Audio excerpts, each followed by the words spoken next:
School की canteen में बैठे बच्चे अचानक एक दूसरे पर टूट पड़ते हैं। भूखे दानवों की तरह अपने ही दोस्तों को काटने लगते हैं। पुलिस सड़कों पर बैरिकेड लगाकर भीड़ को रोकने की कोशिश करती है, लेकिन लोग पागलों की तरह उन पर टूट पड़ते हैं। इस पूरी तबाही की शुरुआत हुई थी इसी स्कूल के अंदर से।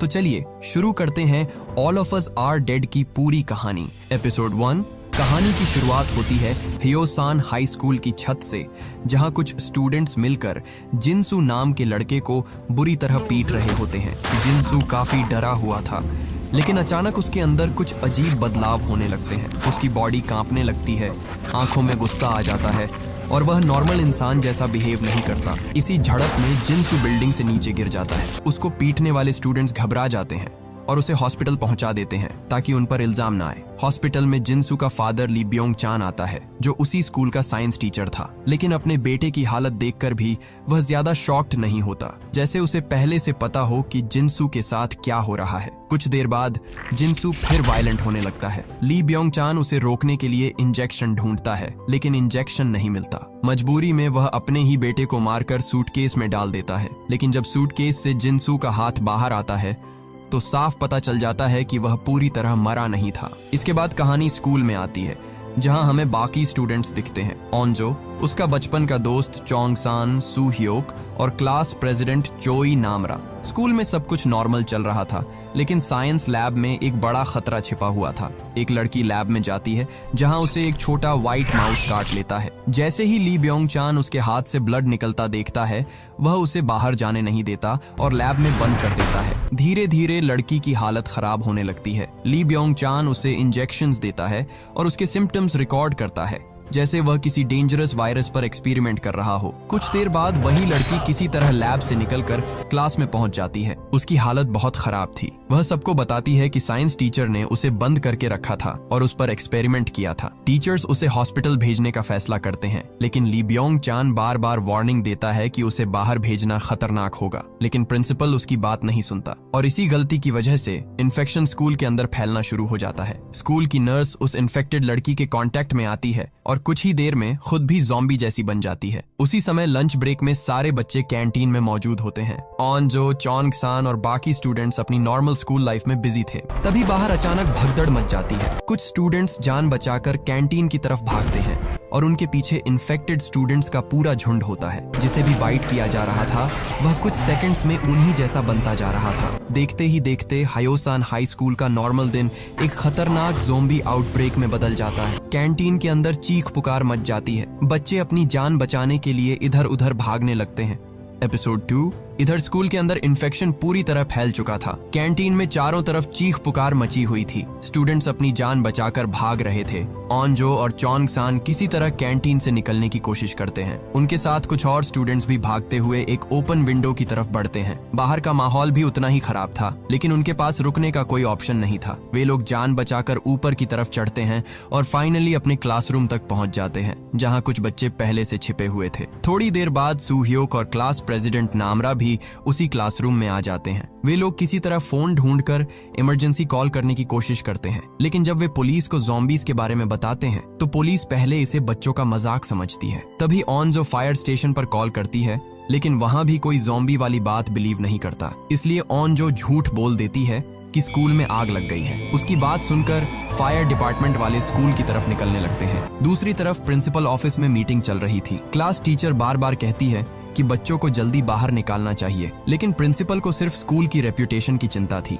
वह चाहता था कि यह बात स्कूल से बाहर न जाए, लेकिन क्लास टीचर उसकी बात इग्नोर करके खुद बच्चों को बचाने निकल जाती है। इधर पुलिस स्टेशन में ली ब्योंग चान से पूछताछ चल रही थी। डिटेक्टिव उससे वायरस के बारे में पूछता है। तब धीरे धीरे पता चलता है कि ली ब्योंग चान पहले एक साइंटिस्ट था। उसका बेटा जिनसू बहुत डरपोक था और बुली स्टूडेंट से परेशान रहता था। उसे स्ट्रांग बनाने के लिए ब्योंग चान ने एक एक्सपेरिमेंट किया था, लेकिन एक्सपेरिमेंट उल्टा पड़ गया। जिनसू स्ट्रांग बनने के बजाय वायलेंट क्रीचर जैसा बन गया और यही वायरस अब स्कूल के अंदर फैल चुका था। वहीं हॉस्पिटल में वह इन्फेक्टेड लड़की भी पूरी तरह ज़ॉम्बी बन चुकी थी और स्टाफ को इन्फेक्ट करना शुरू कर देती है। क्लासरूम में छिपे स्टूडेंट्स डोर और विंडोज ब्लॉक करके कुछ देर के लिए खुद को सेफ रखते हैं, लेकिन तभी उनकी टीचर किसी तरह वहां पहुंचती है। पहले सबको लगता है कि टीचर सेफ है, लेकिन ऑन जो को उसके हाथ पर बाइट मार्क दिखाई देता है। कुछ ही देर में टीचर भी ज़ॉम्बी बन जाती है और एक लड़की पर अटैक कर देती है। अब स्टूडेंट्स के पास क्लासरूम छोड़ने के अलावा कोई रास्ता नहीं बचता। वे लोग मिलकर ज़ॉम्बीज को रोकते हैं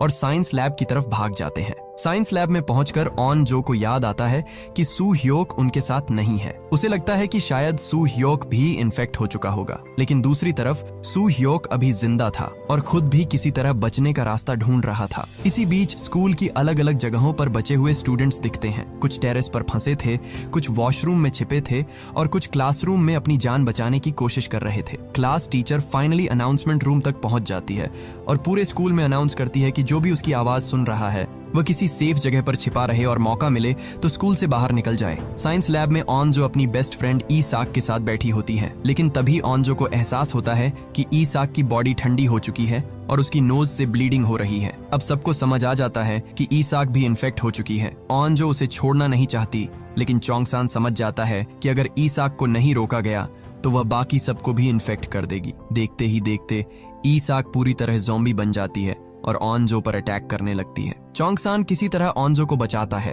और इसी स्ट्रगल में ईसाक विंडो से नीचे गिर जाती है। ऑनजो पूरी तरह टूट जाती है क्योंकि कुछ ही देर में उसने अपनी बेस्ट फ्रेंड खो दी थी। अब स्टूडेंट्स साइंस लैब से निकलने के लिए वाटर पाइप को रोप की तरह यूज करने का प्लान बनाते हैं। एक एक करके बच्चे नीचे उतरने लगते हैं, लेकिन लास्ट में चोंगसान और ऑनजो ऊपर रह जाते हैं। ऑनजो किसी तरह नीचे उतर जाती है। अब ऊपर सिर्फ चोंगसान बचा था। तभी ज़ॉम्बीज साइंस लैब के अंदर घुस आते हैं। चोंगसान पाइप पकड़कर नीचे उतरने की कोशिश करता है, लेकिन ज़ॉम्बीज उस पर टूट पड़ते हैं। नीचे खड़े बाकी स्टूडेंट्स हेल्पलेस होकर उसे देखते रह जाते हैं और चोंगसान कई ज़ॉम्बीज के साथ नीचे की तरफ गिर जाता है। एपिसोड 3। इधर चोंगसान ज़ॉम्बीज के साथ नीचे गिरता है, लेकिन किस्मत से वह बच जाता है। उसी समय सू ह्योक भी विंडो की लेज पर चलते हुए उसे देख लेता है और किसी तरह उसकी मदद करके उसे वापस सेफ जगह तक ले आता है। दोनों को जिंदा देखकर बाकी स्टूडेंट्स थोड़ी देर के लिए राहत महसूस करते हैं। दूसरी तरफ शहर की सड़कों पर भी लोग एक दूसरे पर हमला करने लगे थे। यानी वायरस अब सिर्फ स्कूल तक सीमित नहीं रहा था, बल्कि पूरे हायोसान सिटी में फैलने लगा था। स्कूल के अंदर क्लासरूम में फंसे स्टूडेंट्स इंटरनेट के जरिए बाहर हेल्प मांगने की कोशिश करते हैं, लेकिन न्यूज देखकर उन्हें पता चलता है कि सिटी के कई हिस्सों में यही हालत हो चुकी है। इमरजेंसी सर्विसेज भी हर जगह फंसी हुई थीं, इसलिए स्कूल में तुरंत हेल्प पहुंचना मुश्किल था। इसी बीच एक ज़ॉम्बी विंडो के पास आ जाता है। स्टूडेंट्स किसी तरह उसे रोकते हैं। चोंगसान का दोस्त ग्योंगसू भी उसे हटाने में मदद करता है, लेकिन उसके हाथ पर चोट लग जाती है और नाक से ब्लड आने लगता है। यह देखकर ना योन उस पर शक करने लगती है कि उसे ज़ॉम्बी ने काट लिया है। ग्योंगसू बार बार कहता है कि उसे किसी ने बाइट नहीं किया, सिर्फ स्क्रैच आई है, लेकिन ना योन उसकी बात मानने को तैयार नहीं होती। बाकी स्टूडेंट्स भी कंफ्यूज हो जाते हैं। आखिर में ग्योंगसू गुस्से में खुद को एक छोटे रूम में बंद कर लेता है और कहता है कि अगर मैं इन्फेक्टेड हुआ तो 1 घंटे में सबको पता चल जाएगा। टीचर सबको शांत करती है और ना योन से कहती है कि अगर ग्योंगसू ठीक निकला तो तुम्हें उससे माफी मांगनी पड़ेगी।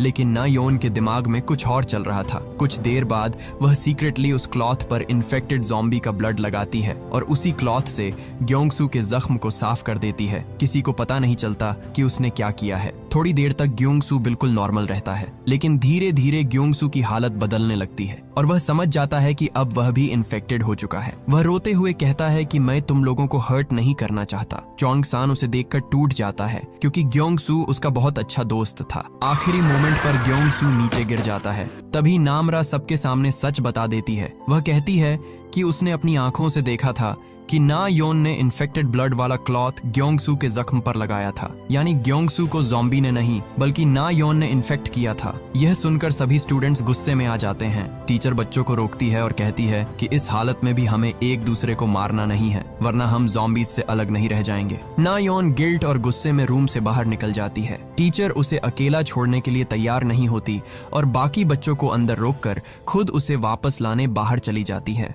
एपिसोड 4। इधर चोंगसान की माँ अपने बेटे को ढूंढते ढूंढते स्कूल कंपाउंड तक पहुंच जाती है। तभी उसकी नजर ग्राउंड में घूम रहे ग्योंगसू पर पड़ती है। वह उसे पहचान कर चोंगसान के बारे में पूछने लगती है, लेकिन उसे यह नहीं पता था कि ग्योंगसू अब इंसान नहीं रहा, वह ज़ॉम्बी बन चुका था। अगले ही पल ग्योंगसू उस पर अटैक कर देता है और उसकी चीख सुनकर बाकी ज़ॉम्बीज भी वहां आ जाते हैं। दूसरी तरफ चोंग सान को अभी भी लगता था कि उसकी माँ घर पर सेफ होगी, लेकिन असल में उसकी माँ उसी स्कूल ग्राउंड में ज़ॉम्बीज का शिकार बन चुकी थी। क्लासरूम में बैठे स्टूडेंट्स अब पूरी तरह टूट चुके थे। ना योन और मिस पार्क के बाहर जाने के बाद भी कोई चीख सुनाई नहीं दी थी, इसलिए बच्चों को लग रहा था कि शायद वे दोनों कहीं सेफ छिप गई होंगी। लेकिन नामरा बाहर देखकर कहती है कि सामने वाली बिल्डिंग में लाइट्स बंद है, जबकि वहां लोग रहते थे। इसका मतलब साफ था कि बाहर हालात बहुत ज्यादा खराब हो चुके हैं और शायद कोई उन्हें बचाने आने वाला नहीं है। दूसरी तरफ ऑनजो का फादर रेस्क्यू टीम के साथ पॉलिटिकल इवेंट वाली जगह पर फंसा हुआ था। वह अपनी बेटी को बचाने स्कूल जाना चाहता था। इसी बीच वहां भी इन्फेक्टेड लोगों का खतरा बढ़ने लगता है। इधर ग्वी नाम स्कूल के अंदर बचने की कोशिश कर रहा था। वह प्रिंसिपल ऑफिस में पहुंचता है, जहां प्रिंसिपल पहले से छिपा हुआ था। प्रिंसिपल उसे बाहर जाकर अपनी कार लाने के लिए कहता है, लेकिन ग्वी नाम मना कर देता है। दोनों के बीच टेंशन बढ़ने लगती है। पुलिस स्टेशन पर भी ज़ॉम्बीज अटैक कर देते हैं। ली ब्योंगचान डिटेक्टिव को बताता है कि वायरस से जुड़ी सारी इंपॉर्टेंट इन्फॉर्मेशन और पॉसिबल एंटीडोट की फाइल्स स्कूल की साइंस लैब वाले लैपटॉप में मौजूद है। इसके बाद डिटेक्टिव और एक पुलिस ऑफिसर किसी तरह वहां से निकलते हैं। सुबह होते ही स्कूल में फंसे स्टूडेंट्स को लगता है कि शायद बाहर कुछ बदल गया होगा, लेकिन जब वे खिड़की से देखते हैं तो नीचे ग्राउंड में अब भी ज़ॉम्बीज घूम रहे होते हैं और ऊपर हेलीकॉप्टर्स उड़ रहे होते हैं। उन्हें समझ आ जाता है कि हेल्प इतनी जल्दी मिलने वाली नहीं है। सू ह्योक बताता है कि उनके सारे फोन्स स्टाफ रूम में जमा किए गए थे, इसीलिए चोंग सान और सू ह्योक फोन्स लेने स्टाफ रूम जाने का प्लान बनाते हैं। उसी समय दूसरी तरफ एक लड़की यूनजी अपने लीक्ड वीडियो को डिलीट करने के लिए स्टाफ रूम जाना चाहती है। चुलसू उसे रोकने की कोशिश करता है,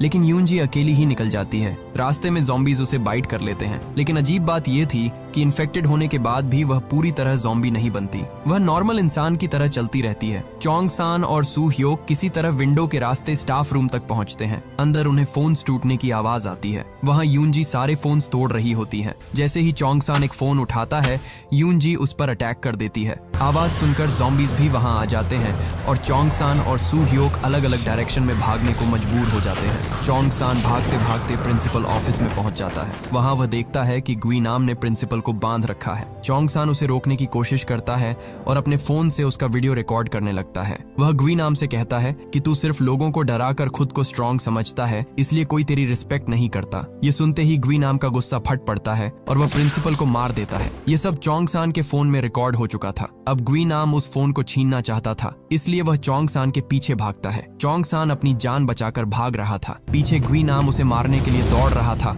और उन दोनों के पीछे ज़ॉम्बीज का झुंड पड़ा था। एपिसोड 5।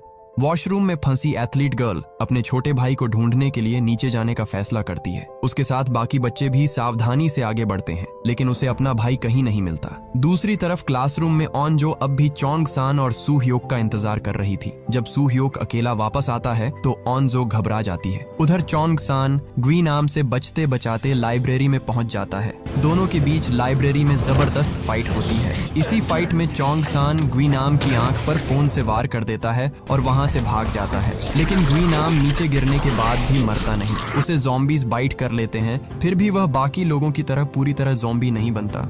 दूसरी तरफ पूरे हायोसान सिटी में वायरस फैल चुका था। सोशल मीडिया पर ज़ॉम्बी आउटब्रेक की वीडियोस फैल रही थीं, इसलिए अथॉरिटीज इमरजेंसी लाइंस और इंटरनेट को कंट्रोल करने लगती हैं। इसी वजह से स्कूल में फंसे बच्चे बाहर हेल्प कॉल भी नहीं कर पा रहे थे। क्लासरूम में ऑनजो को चोंग सान की चिंता खाई जा रही थी। उसे पता करना था कि चोंग सान जिंदा है या नहीं। तभी उसे याद आता है कि क्लास में एक लड़के ने ड्रोन बनाया था जिसके पार्ट्स साइंस लैब में रखे हैं। ऑनजो एक लड़के के साथ साइंस लैब तक जाती है और किसी तरह ड्रोन के पार्ट्स लेकर वापस आती है। फिर बच्चे ड्रोन असेंबल करते हैं और उसके ऊपर हेल्प नोट भी लगा देते हैं। जब ड्रोन उड़ता है तो बच्चों को पहली बार स्कूल की असली हालत दिखाई देती है। हर तरफ ज़ॉम्बीज घूम रहे थे, कहीं भी कोई सेफ जगह नहीं बची थी। ड्रोन से उन्हें यह भी पता चलता है कि चोंग सान अभी जिंदा है। ऑनजो को थोड़ी राहत मिलती है। इसी बीच ड्रोन बाहर की तरफ जाता है। वहाँ एक लड़की को अपने पेरेंट्स की कार दिखाई देती है। कैमरा के जरिए साफ दिखता है कि उसके पेरेंट्स भी इन्फेक्टेड हो चुके हैं। यह देखकर वह लड़की टूट जाती है। दूसरी तरफ पुलिस डिटेक्टिव और उसका साथी स्कूल पहुंचने की कोशिश कर रहे थे। रास्ते में वे चोंग सान के रेस्टोरेंट में पहुंचते हैं,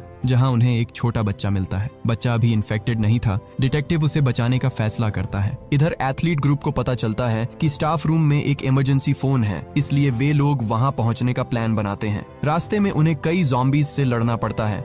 लेकिन इसी दौरान एथलीट गर्ल ड्रोन में अपने भाई को देख लेती है। उधर ग्वीनाम को धीरे धीरे समझ आने लगता है कि उसके साथ कुछ अलग हो रहा है। ज़ॉम्बीज उसे बाइट कर चुके थे, लेकिन वह मर नहीं रहा था। उल्टा जब ज़ॉम्बीज उसके पास आते हैं तो उसे स्मेल करके पीछे हट जाते हैं। ली ब्योंग चान की रिकॉर्डिंग से पता चलता है कि वायरस हर इंसान के अंदर अलग तरह से रिएक्ट करता है। जो इंसान अंदर से डर और कमजोरी से भरा होता है वह वायरस के असर में जल्दी टूट जाता है, लेकिन जिनकी सर्वाइवल इंस्टिंक्ट बहुत स्ट्रांग होती है उनके अंदर वायरस अलग रूप ले लेता है। ग्वीनाम अब समझ चुका था कि वह नॉर्मल इंसान नहीं रहा। अब उसके अंदर पहले से ज्यादा ताकत, गुस्सा और बदला लेने की आग थी और अब उसका अगला टारगेट था चोंग सान।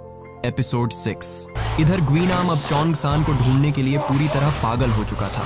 दूसरी तरफ क्लासरूम में फंसे स्टूडेंट्स चोंग सान तक पहुंचने का रास्ता ढूंढ रहे थे। तभी नामरा को आइडिया आता है कि अगर स्कूल के स्पीकर्स में तेज आवाज चला दी जाए तो सारे ज़ॉम्बीज उस आवाज की तरफ अट्रैक्ट हो जाएंगे और पीछे का रास्ता खाली हो सकता है। स्टूडेंट्स रिकॉर्डिंग रूम में जाकर माइक और स्पीकर सिस्टम चालू करते हैं। जैसे ही स्कूल में आवाज गूंजती है ज़ॉम्बीज उस तरफ भागने लगते हैं। इसी बीच ऑन जो स्पीकर पर चोंग सान को बोलती है कि हम तुम्हें लेने आ रहे हैं, तुम जहां हो वहीं रुकना। चोंग सान भी उन्हें मना करने की कोशिश करता है, लेकिन उसकी आवाज वहां तक नहीं पहुंच पाती। स्टूडेंट्स धीरे धीरे क्लासरूम से बाहर निकलते हैं, लेकिन पूरी तरह सेफ रास्ता फिर भी नहीं था। एक ज़ॉम्बी उनके पास आ जाता है। सूह्योक बाकी लोगों को आगे भेजकर खुद उससे फाइट करने लगता है। तभी वहां ग्वीनाम पहुंच जाता है। सूह्योक को पहले लगता है कि ग्वीनाम अभी भी नॉर्मल है, लेकिन जल्दी ही उसे समझ आ जाता है कि अब वह पहले जैसा इंसान नहीं रहा। ग्वीनाम सूह्योक से चोंग सान के बारे में पूछता है। सूह्योक कुछ नहीं बताता